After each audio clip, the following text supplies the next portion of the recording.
But he wanted to justify himself. So he asked Jesus, "And who is my neighbor?" In reply, Jesus said, "A man was going down from Jerusalem to Jericho when he was attacked by robbers. They stripped him of his clothes, beat him, and went away, leaving him half dead. A priest happened to be going down the same road, and when he saw the man, he passed by on the other side. So too, a Levite, when he came to the place and saw him, passed by on the other side. But a Samaritan, as he traveled, came where the man was, and when he saw him, he took pity on him. He went to him and bandaged his wounds, pouring on oil and wine. Then he put the man on his own donkey, brought him to an inn, and took care of him. The next day he took out 2 denarii and gave them to the innkeeper. 'Look after him,' he said, 'and when I return, I will reimburse you for any extra expense you may have.' Which of these 3 do you think was a neighbor to the man who fell into the hands of robbers?" The expert in the law replied, "The one who had mercy on him."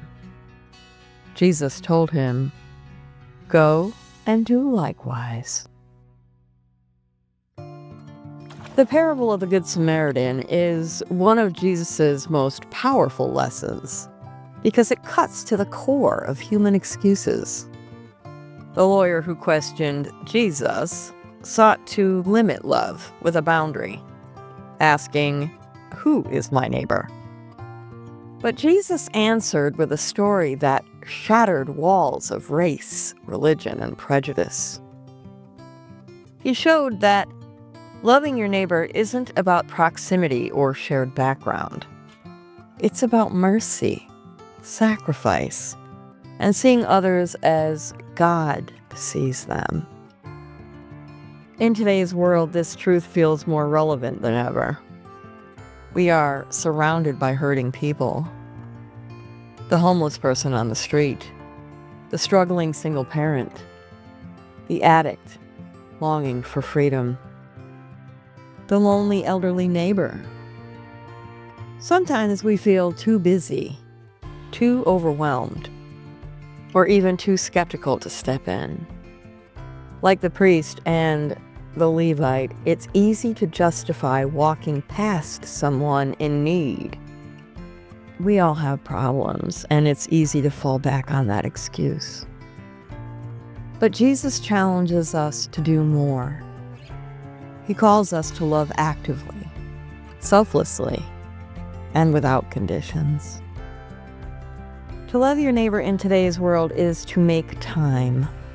It's to see pain and respond with compassion.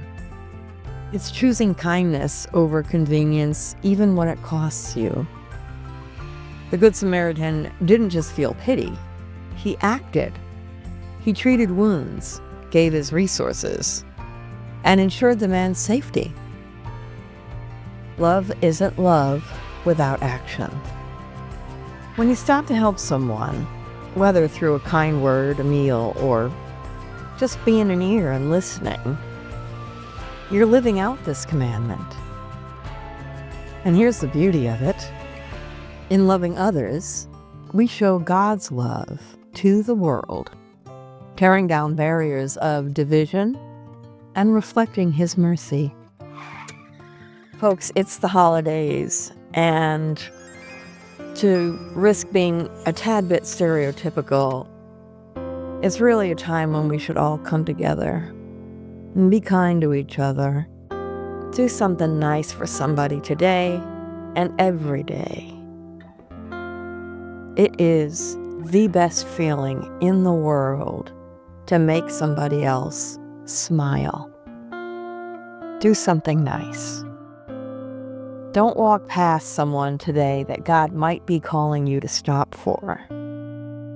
And what if the neighbor he's asking you to love is someone you least expect? Let's go and do likewise. Happy holidays, and have a beautiful day, folks.